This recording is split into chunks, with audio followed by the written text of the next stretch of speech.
Okay, this episode might be an unpopular opinion episode. I guess I will find out afterwards in my inboxes. But I think personally that teaching students how to take notes is an important part of being a high school teacher, whether we want it to be or not. And so today in this episode, I'm excited to teach you how I go about doing this. I personally use Cornell notes, so I'll explain why I'm a fan of this method and, exactly how I implement it, but also why I think this is important. And I want to start off the bat by saying, I love creating a student-centered classroom. I love using hands-on and engaging instructional resources for my students to learn in place of lecture. But I also believe there is still a time and a place for effective lecture in the classroom. And I really believe there are ways to make it super engaging, which I've already done a podcast episode about. It's one of my very first episodes. So I'll link that in the show notes so you can check it out. I have also found a couple of things here. One, students will just say that you never taught them this if you don't explicitly teach on it at some point. It doesn't matter how many guided inquiry learning activities you do, stations, reinforcement practice. I feel like students still are if we did not take notes on this, you did not teach it to me. And that is something I really try to change when I write my curriculum. I try to train my students you're not just studying your notes, you're studying your entire packet with all the discovery stations we did and all these other things. Because again, I want to decrease direct instruction as much as I can. But I do feel like that's something we have to train them in, and they want that lecture. I also really love direct instruction for the discussion opportunities it creates. I just feel like lab days and things like that can be really chaotic. We're not having a lot of whole group discussion on those days. Sometimes I just love the simplicity of a day where we've got that 15 minutes of direct instruction. I'm just getting to gab with them. I really enjoy dialoguing with my students. So I like the opportunity for that. I also feel like note-taking is important for them to learn because I feel like it's a life skill. Regardless of where our students are going outside of the classroom, they need to learn how to take notes, how to learn, and how to study. I think those are some of the basic things that apply to every job they could possibly have outside of the classroom. And I really think they have no idea how to do it. And we've talked in the last few weeks about AI. I cannot imagine if Otter AI had existed when I was sitting in 350-person lecture halls at Clemson University. If I could have just pressed play and had it listen to my professor and I just sat there and then had it type of a summary, that's amazing. But at the same time, I still feel like there's a time and place for this despite all that AI can do. And y'all know me, I'm a paper and pencil girly. I just think there's something about getting things physically connected to your brain as you're writing them down. So I still feel like this is a valuable skill, even if we're letting them use the AI on top of this. And I also know, I have to have longest intro ever, so many caveats, but I also know that there are a ton of ways to teach students how to take notes. And so I'm not saying that you have to do Cornell note outlines. I'm just going to share why I really like them, why I always used them when I was in the classroom, why I actually feel like they give the perfect amount of structure and freedom and can be useful for a variety of students with all different learning styles. I feel like they just give the perfect amount of scaffolding for here's some structure, but you can make this how you want to make it. So I'm going to get into all of that today. What exactly they are, how I use them, and why I love them. So without further ado, let's get into it. This is Secondary Science Simplified, a podcast for secondary science teachers who want to engage their students and simplify their lives. I'm Rebecca Joyner from It's Not Rocket Science. As a high school science teacher turned curriculum writer, I am passionate about helping other science teachers love their jobs, serve their students, and do it all in only 40 hours a week. Are you ready to rock the time you spend in your classroom and actually have a life outside of it? You are in the right place, teacher friend. Let's get to today's episode.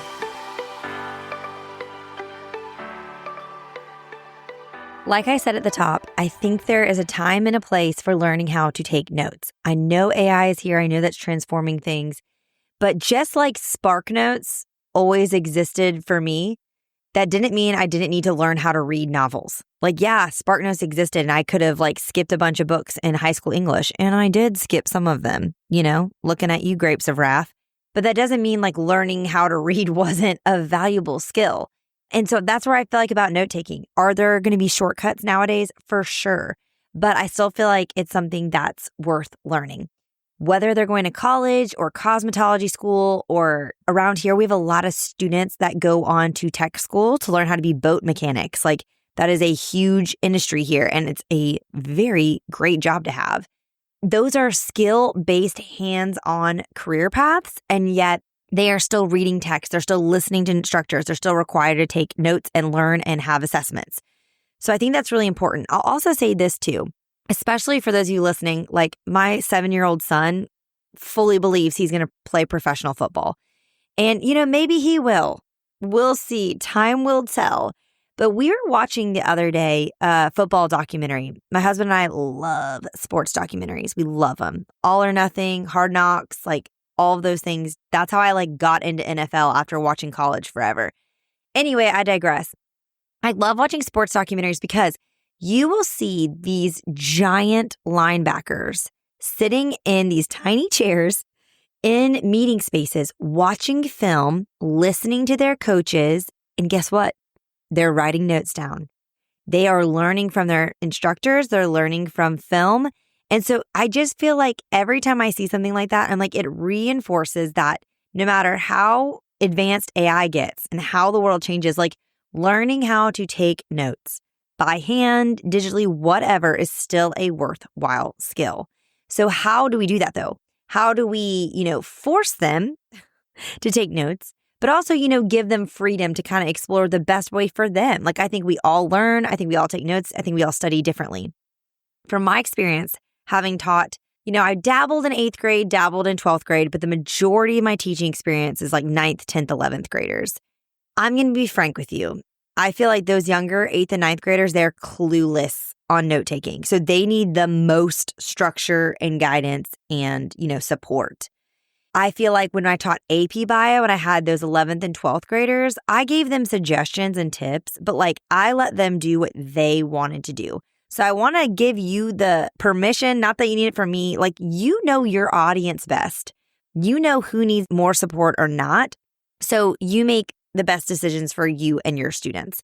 If you have any of my It's Our Rocket Science units, you know that I include CP and honors of everything. I include printable PDFs and paperless digital versions that can work in Google Drive or Microsoft Office. People always ask me about the notes and the paperless digital. I only let my honors and AP students take digital notes. I made everyone else do it by hand just because I feel like the rest struggled so much with distractibility. I also feel like they're oversaturated in the digital space in all of their classes, especially like their English and their history where they're typing a lot of papers and just doing a lot of content. So I just want my science class to be like the most hands-on part of their day. And so that's where I'm like all about paper pencil. But again, I want you to have the freedom to do what you think is best. Whether that's by hand or typing, graphic or doodle-based notes, or, more text-heavy notes. Is it fill in the blank? Is it filled in? Interactive notebooks versus packets versus nothing. Like every type of decision you make has like a borderline cult following of passionate teachers that can defend it. And I will admit, like I haven't tried everything. I tried interactive notebooks. That was not for me. I've tried digital, not for me. I have not been able to try graphic or doodle-based notes only because I can't make those. I do not have the skill set to make those. I have purchased other creators' notes and used those on like review days, and I thought they were fun, but I kind of just think Cornell notes are more universal, and I'll share why in a little bit. But I do think the filled in versus fill in the blank versus open outline options, which I include all three for CP and honors in all my units, I think those are really nicely differentiated when you use Cornell notes. So what are they? How am I using them? Why do I love them? Let's get into it. The Cornell note-taking method, I will link in the show notes the actual website. It's called that because it was made popular by a professor at Cornell University in New York. And so I'll link that so you can see like directly from the source where this is coming from. But in the simplest terms, I see it as a strategy for taking notes where you divide your paper into 3 sections. I call them A, B, and C. And I'll link a blog post in the show notes where I have a picture of this, like a graphic I made, so you can see it really clearly. But essentially, A is where you're actually taking notes. This is where they're going to jot down things they hear, terms they need to know, things you put on your slides, that kind of thing. I love that A section because there's a lot of flexibility there. For my most high achieving students, in that A section, they're getting like headers of slides or headers of topics. That's it. To scaffold it a little bit more, I have fill in the blank parts of my section A, where like I'll have everything typed out except for fill in the blank. And I always leave practice questions or examples kind of open for them to work out themselves in there. And then even more scaffolded, I can have that section A fully typed in and just leaving the practice question parts blank because I'm always embedding discussion and or practice questions if it's a quantitative topic we're talking about in my lecture. I think that helps make it so much more engaging than just like sit and get, like they have to actually do something. So there's a lot of flexibility in terms of how much you put in that A section. The B section is essentially the margin. It's for cues. This is for students to jot down questions they have about what they're hearing. Or if they want to emphasize something, they can put it there. I personally, that B section I love, that's where my doodlers go to town. See, I love Cornell notes because the hard thing about doodle notes is if like you have a kid who's not into coloring, like the doodle notes are hard, the graphic notes are hard. That's not my vibe. I'm not into that. Where I feel like the Cornell notes are a little bit more universal because like I would give my doodlers the fill in the blank or the filled in notes. And then they have the whole outside margin of the paper to add their illustrations and things like that. And I just feel like it worked really well. You know, my son, I'll never forget when he started going to public school, he's like, all we do is color. And they did do a lot of coloring in the beginning, especially until they got better at reading and writing and had like the words to actually write. They did a lot of coloring to like explain what they know. And my daughter loved it. My son absolutely hated it. So I think this just creates more opportunity for diverse learners. So B is for cues. We'll talk more about that in a second. And then C is just at the end. At the end of your notes, you just draw a horizontal line across the bottom of the paper, and that's for a summary. This is where they're going to engage with their notes later, which I think is a really important skill. We want to teach students, whether they're using AI to write their notes and record a summary for them or not, to go back themselves and review it themselves and come up with the main idea, see what questions they have and write that in section B for cues. We want them to engage with their notes. And I feel like Cornell Notes sets them up to do that. Okay, so what does this look like practically? How are they using them? So again, my students are taking notes in section A as prescribed by the method. They might be writing everything. If I'm just giving them an outline, they might be doing fill in the blank, or it might be totally filled in. And in section A, they're just highlighting and marking things and doing embedded practice questions and examples. For section B, the margin area, I'm having my students do 2 things, and I'm training them in this at the beginning of the year. I'm having them highlight any key ideas or vocabulary during lecture. I find this especially important for students who are given the fill in the blank and the filled in notes. They're not having to really write very much when we're actually doing lecture. So this is an opportunity to be like circling things, highlight, draw an arrow to the side and write something. I do a lot of whiteboard notes on the side where I'm like emphasizing, I'm doing my own really terrible sketches to try to illustrate something on the whiteboard. I always say like these whiteboard notes are a great thing to put in that section B, in that margin. And so that's what they're doing during lecture with that margin. And then after lecture, I want them reviewing their notes and jotting down questions there, even if it's as simple as like, I'm going to use a green highlighter and things I highlight in green and put a question mark in the margin. Those are things that I need to follow up with my teacher about. And it's awesome because you're teaching them how to review their notes and come back later and ask follow-up questions in class during discussion or in tutoring. And I just think that engaging with notes after taking them is so important. Like notes are they're useful to write, but they need to be used after the fact. That's the whole point. And so I think we train them in that. And you can do this where like at the beginning of the year, you're like going to spot check to make sure they actually do this at home. I don't assign any homework except for studying for my class. So this is something you could do. And then during your prime time, your bell ringer the next day, spot check and see that they're doing it. I have done that in the past with certain populations of students, and then I kind of let it go because I hope that they're seeing like, oh, this is actually helpful for me and I don't need to just do it to earn points type of thing. But I also just love the opportunity to really mark down and focus on the things that need to be emphasized. So for example, when I'm teaching about evolution and the principles of natural selection, a great thing to mark in the margins is populations evolve, not organisms, or natural selection acts on traits that are heritable, that are things you can inherit, not acquired traits. So those are the types of things they might want to kind of emphasize over there. Again, the question writing, the cues, I see that as something they're going to do later. Because if we're in class, they're not going to write down a question. They're just going to ask it to me. But I think this is a great way for them to be engaging with it later.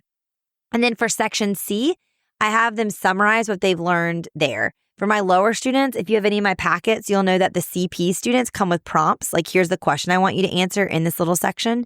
It's typically like application based or like a synthesis question. And then for honors, I leave it blank and I just want them to come up with their own summary. So again, how do you actually get them to do this?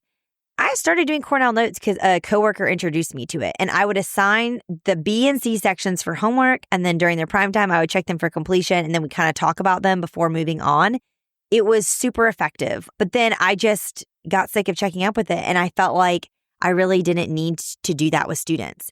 I also found that a great way to motivate them is if they came into tutoring, they would show up and students wouldn't even know what they needed help with. They'd just be like, I'm confused. And so Cornell Notes kind of gave us a plan of action, like something to attack. We could go through their notes together. We could mark key points together. I could be like, what questions do you have here? Now I want you to summarize this here. It was just nice to have something to do because sometimes when they come, you're like, how do I even help you figure out what you don't get? And I found that really, really helpful. Again, as school years go on, like I don't continually teach note taking. I provide cues while we're taking notes. While I'm lecturing, I might be like, ooh, circle this, or like, hey, in your margin in section B, write down form dictates function or whatever it is you're emphasizing. Or if I come up with a funny like mnemonic device or a silly song, like write it in your section B. But again, I'm not going to micromanage them here. I want to teach them skills and I want to give them the opportunity to exercise some agency and decide if they want to be autonomous and take advantage of this skill or not. And that's up to them. Again, I'll link in the show notes my episode about like what to do when you're working harder than your students are. Because if you're struggling with that, that episode will help you. Okay, so let's kind of round this up. Why do I love them? I think the main reason that I love this method is that it sets them up to actively use their notes later on. I think so many students just take notes because we tell them to, and then they never look at them again. They're just like scanning through them, cramming right before the test. And so I just think this really equips them like, hey, here is how you can review with these notes and like learn from your notes. I love how easy it is to differentiate them with the filled in, with the fill in the blank, with the just outline. And when I'm passing out my packets, like they all look the same except for that one section A. So it doesn't make it as obvious, kind of who has what. I love that if you're doing a flipped classroom, this is a great way to get them to really take notes well on their own that then you can go over in class later. You can have students watch a lecture video or read something outside of class. They fill in their section A while they're listening. And then you say, hey, set a timer, spend 5 minutes reviewing your notes, and then fill in section B, that margin with questions you still have, fill in section C with a summary. And then when we come together the next day, we're going to spend 10 minutes. I'm going to answer any questions y'all wrote in section B. And then we'll make sure that you guys have good summaries for section C. I'll draw names, call in a few people to share their summary. I just feel like it's so helpful to give them that structure, especially if you're doing that flipped classroom. And then the last reason I love it, which I mentioned already, is just the flexibility for learning styles. I feel like I'm obsessed with how graphic and doodle notes look. I think they're amazing. But as a more concrete, logical thinker, thinking about my son compared to my daughter and how he thinks too, like if a teacher hands him an interactive notebook where he's cutting or pasting, or if he's having to color something, like he is not into that vibe. Whereas any student could be handed a Cornell note outline and those doodlers can go to town. Like I wish I'd scanned in some of my doodlers' work those students that are really artistic and how they took their Cornell note outlines and used their margins for fun. And I want them to have that freedom. Like that's how their brains summarize. I'm here for it. And so I think the flexibility of it is something I really, really love. Okay, that's it. That's my love letter to Cornell Notes and why I just think teaching note-taking in general is a great skill to have. And I think it's a worthwhile one. So your take-home challenge today with this episode is just looking at this methodology, see how you like it. Again, check out that blog post where I kind of have pictures of some of the things I've referenced. I think that'll be helpful for you. Again, if that one comment I made pulled at your heartstrings a little bit, that concept of like, you feel like you're hustling and working harder than your students, you need to check out my episode about that I did last year. I'll link it in the show notes for you, which you can find at itsnotrocketscienceclassroom.com/episode 175. If you haven't reviewed the podcast yet, I would love it if you would. It means so much. And as other science teachers are searching for podcasts and find this one, they tend to go straight to the reviews and read them. And, I try to keep this podcast sponsor-free, ad-free. And so a great way you can support the podcast is just leaving a review and word of mouth. Sharing it with other science teachers would be awesome. So leave a review today if you haven't, especially if you're a Cornell Note outline lover too, or if It's Not Rocket Science resources made you a Cornell Note outline lover. I would love to hear from you.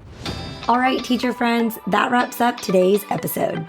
If you're looking for an easy way to start simplifying your life as a secondary science teacher, head to itsnotrocketscienceclassroom.com/challenge to grab your classroom reset challenge.